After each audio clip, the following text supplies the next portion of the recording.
All right, so for the medial talar tilt test, um, this is going to be a mobility test assessing for or assessing the medial calcaneofibular ligaments and the talofibular ligaments. To do this test, we're going to have the patient lying supine, relaxed with their arms to their side, and we're going to have the foot in about 10 degrees of plantar flexion.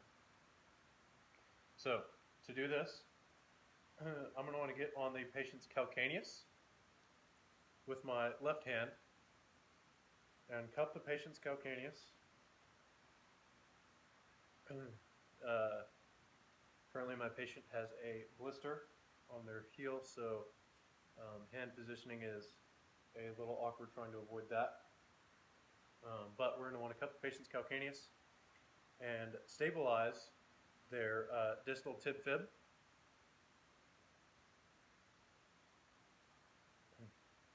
And we're going to be moving the calcaneus medially and giving it over pressure with my left hand, giving it over pressure on the calcaneus medially in order to stress the lateral compartment of the talofibular joint. This test is going to be positive if there is increased motion or an abnormal infield in the joint. Normal infield for this is a firm ligamentous infield. So if we were feeling a softer infield or increased motion as compared to the other side, then the test would be positive. To test the other side, we do the same thing. Stabilize the patient's distal tib fib with our left hand. With our right hand, cut the calcaneus and move them medially with overpressure.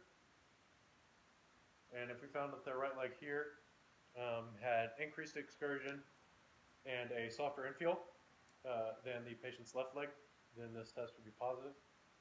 But other things we could be looking for is any possible muscle guarding of the patient's everters, pain or patient response to the test, or any joint reactivity.